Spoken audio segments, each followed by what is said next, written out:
Hey there, plant people. Herbal Jedi signing in, and today I want to talk to you about another people plant. This is one of those lesser known weeds, one of those plants that people forget about. It's a nuisance in the garden. It grows all over the place, but it has so much medicinal value. This is yellow dock, and today we're going to talk about how it could be used for anemia, for iron building, for digestive system, for liver, for skin health, and a whole lot more. So join me as we take a deep dive into looking at yellow dock.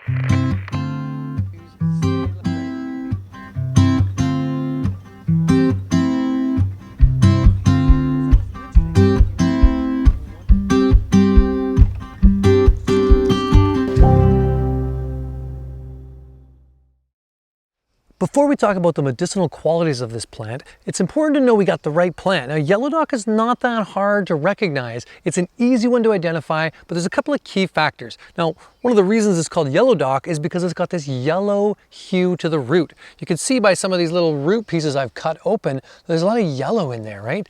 It's also got a very easy to identify leaf. Now, I've harvested a couple here. You can see this giant root of this one. We're going to harvest a few more as we go.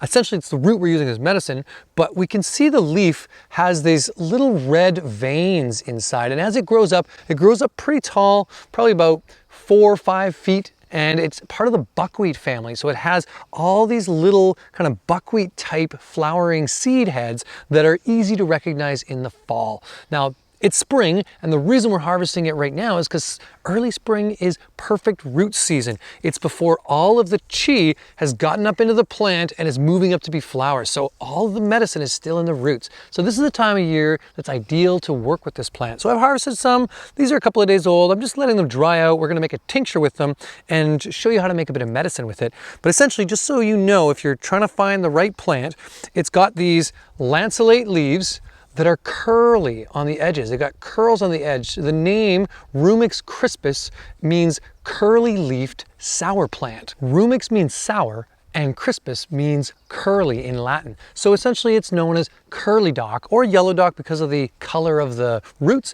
but this is one that grows all over the world. It originally comes from Europe and from Asia, and you see it in all the Asian literature, both in Ayurvedic and in Chinese medicine, as well as old world European herbalism, because it's been used for centuries. But as it came to North America, it was heavily used by the native populations of this part of the world as well. So there's a lot of medicine to this plant. So let's dive into some of that before we make ourselves a tincture and share with you how to turn this into your own apothecary needs. I want to share with you some of the main health benefits that have been correlated from different cultures around the world. Now, the first one is that this is a blood building herb. It's kind of doctrine of signature that sort of shares this in many cultures is that it has this redness down the stem. All the seeds are red and the main shoots are quite red of this plant. This is indicative of blood and of iron. This plant does contain a lot of iron in it, but it also has a lot of bioflavonoids and glycosides and tannins and different compounds that actually help support the body in absorption of iron. So yellow dock is commonly used in many of these iron building formulas as one of those herbs to support the body's increase of iron and to restore hemoglobin. Also, because it works with the liver, it helps in that way to filter the blood and clean the blood as a bit of a blood kind of cleanser and as an iron builder. So many women have worked with this because of that, but it also has other properties, not only for the iron, but as I was mentioning for the liver, this herb is a gentle cleanser, kind of like burdock. It's in that same type of family in the docks. It cleanses the liver and the blood and helps support the kidneys of moving toxins out of the body. It's got a very bitter flavor to the root, which stimulates the bile production. So for those people who have a sluggish digestive tract, sluggish bile production, where it's kind of more of a drip than a concentrated bile, they're not absorbing fats well, this plant can be a really good tonic to add to that, or put into a cleansing tea that way. Now, because it works with the liver, it then also supports metabolizing hormones. So some people use this when there's a hormonal imbalance in the body. Like other docks, yellow dock has this ability to support situations where there's too much heat in the body, to cool them down, right? It's one of those deep roots that cools down heat. So it's not just for the liver and the blood, but also helps with heat in the lungs, or heat on the skin, or heat in any other part of the digestive tract. So we see it working with a lot of these kinds of situations. Again, that bitter compound cools down the body. So when it comes to the digestive tract, we see heat and inflammation.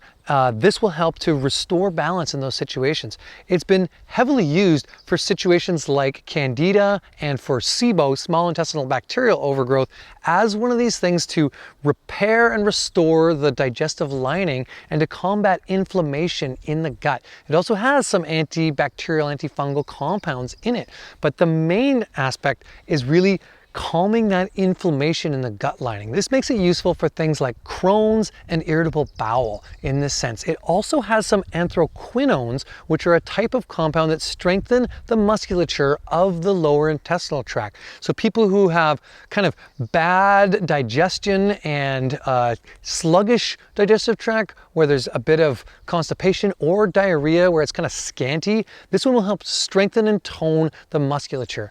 It's been classically known as a laxative, although the anthraquinones are not that strong in this plant compared to other ones like cascara, so it's really not that laxative. It's mostly for people who have a weak, flaccid, large intestinal tract, where there's some prolapse and sluggishness, where things are not moving that well. This will help get you moving, but it'll also calm down scanty diarrhea, so it kind of works on both sides. I know that sounds gross, but it's just indicative of how this works in calming down heat in the body and inflammation. Yellow dock has also been used for things like hemorrhoids, right? On the outside of the body. Oh, but it's really for that redness. So any kind of skin issue. This was used through many of the native cultures of North America, as well as in Asia, as a skin remedy for boils, for acne, for weeping skin issues, even for any kind of like red, hot inflammation on the skin. So it doesn't matter what it is, if it's hot and red on the skin, a powder of this or mashed up leaves can be used to help cool down that heat. Now, if you're gonna make a tea or use a powder or the mashed up leaves, you wanna leave it on the skin for a little bit of time. You might reapply that multiple times a day. So again, things like boils, heat, hemorrhoids, skin inflammation, even it's been used for things like chicken pox. So a classic remedy is burdock, yellow dock, and golden seal to help remove the heat from chicken pox. You even see this for things like aging skin and various types of redness under the cheeks be used both as a tea internally to calm down the body, because we know from a holistic perspective, when there's issues on the skin, it's indicative of challenges happening in the body. So we can often drink this as a tea to help cool down that heat. Again, yellow dock, one of these powerful medicines for cooling down heat and for restoring balance to the inflamed system. Due to the tannins and the anthraquinones that help tone in the body, this one has also been an astringent for a prolapsed uterus to help regulate the menstrual cycle in women. It also has been shown to help with fibroids and any kind of heat and inflammation in that area. So as a women's herb, this might be added in with some of the other herbs to help support and tone the uterus and regulate the menstrual cycle. Heat and inflammation can happen anywhere in the body, and one of the places that this one has been used for is heat in the throat from a sore throat, or heat in the lungs and a hot, dry cough. So if there's that dry cough or maybe caked mucus in the nose, this could be one that be added to a formula to really help move out that heat and cool down inflammation in that part. Again, inflammation is the big thing.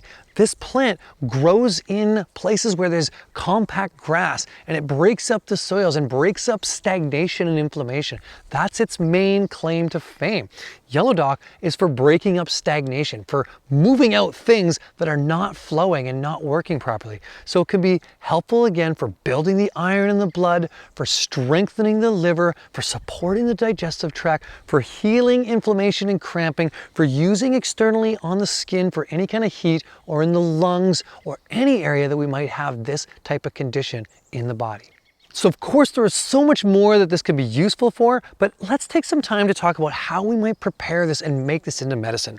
The first one is to look at these leaves. Let's take a few of them off. This was commonly used through many different cultures to work as a skin healer. So they'd mash up the leaves and put them on the skin. So this could be used, because it's quite astringent, this plant can be used on the skin like that for any kind of boils or heat and inflammation, just mashed up like that. The leaves can also be used in a salad. They are very cooling. Again, some of them are really, really sour, so make sure you pick ones in the shade-grown parts where they might be, as well as taste them before you add them to your salad. They have a nice light sour flavor when they're young, so only use the young leaves, but they're very good for healing inflammation throughout the digestive tract and for filling out a wild salad. So the whole plant can be used as food and medicine, but where the real medicine is in the roots. But let's go dig up a root so you can see a fresh one for yourself. When we want to dig roots and we don't want to disturb the soil or cut the root off, one of the best tools to use is a nice fork. So we're going to try and grab this one because it's right next to this rock. It should be an easy one to get.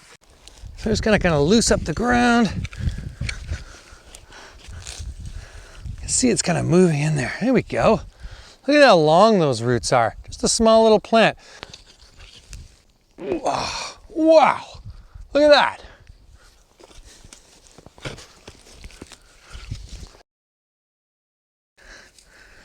All right, so here we have a couple of fresh roots. You can see there's a lot of chi in these roots, and as I was mentioning, they break up stagnation in the soil. That's how they work in our body too, is breaking up stagnation, moving out inflammation and cooling down the tissues. Some of these leaves might be tasty. I'll give it a little try. Young spring leaves, not so bad. Actually, that one's pretty good. Sometimes they get kind of bitter when they're older. They also have some oxalic acids in them, so there's something you don't want to eat as they get older. Those oxalic acids can be hard on the kidneys. So I just wanted to wash these up to give you a little bit of an idea of how yellow they really are. Hence the name yellow dock. So I might just clip off some of this kind of flowering head, break it open, and pull out some of the dirt before I give that a wash. You'll see I'm just clipping off the leaves because we're really trying to work with the root medicine here. So now that I've washed these roots up, I'm going to cut them and let them dry a little bit. So here's one way we can make them into medicine. Again, letting them dry with this root actually works better because it matures some of the chemistry. There we have our yellow dock. That's probably as much as I'm going to need for a season. I would add this into other tea blends. I probably won't drink it on its own, but it's one that I might add into other blends, or I might make some other types of herbal pharmacy with it. This is that other root I had that's a little bit dried. It's not quite fully dried, but I'm going to use it to make some medicine. And before you leave, I want to make sure you know how to turn this into a medicine. It's really simple. So essentially, here we go. We've got our roots. We're going to pack this jar with roots and fill it with alcohol to make a tincture. I've got some 40% alcohol here. You could use vodka or Everclear with water to make it that way. There's a lot of simple recipes for making tinctures, but the most easy one to do is to just pack the jar full of our herb and cover it up. Now, I don't quite have enough to fill my jar, so I'm just gonna chop a couple more off of this big root here to make it into tincture. All right, so I'm gonna pack this jar down. Now we can chop these up finer if we want. It's up to us. Well, I'm just gonna do this kind of layman method. We might wanna use a scale to get an exact method for making tincture, but this is just the simple layman's method. So now all we have to do is shake this up and label it, and in 2 weeks' time, we can pour this off and use it as a tincture. We might bottle it on its own or add it to different formulations. Typically, the dosage with this type of tincture would be something like 1 to 2 milliliters, 1 to 2 times a day. Now, if we put it in formula, it might be less than that, but this is how we can store this medicine for a long time. Another way we could work with yellow dock internally, besides a tea or a tincture, is to make what's called an oxymol. Now this is an acid-sweet mixture. It's apple cider vinegar and honey. We would essentially do the same thing as we did with the tincture, but with apple cider vinegar. Then in 2 weeks' time, we'd filter that off and add 1 part honey to 1 part apple cider vinegar. We put this together. This makes a very tasty beverage for us to sip on or to give to our kids because it's kind of a bitter root and it really helps pull out those minerals. All right, so that's yellow dock, Rumex crispus. This is a true people plant. It grows everywhere. It's one of those ones to heal our inflammation all through the body. And I think the way it shows up in our gardens and our roadsides is just a way of showing us that this is a real people plant. It's there to heal us. We don't always need our exotic plants. These ones that grow right around us can be the best medicine for us. All right, power to the medicine, power to the people. Big love. We'll see you next time, friends.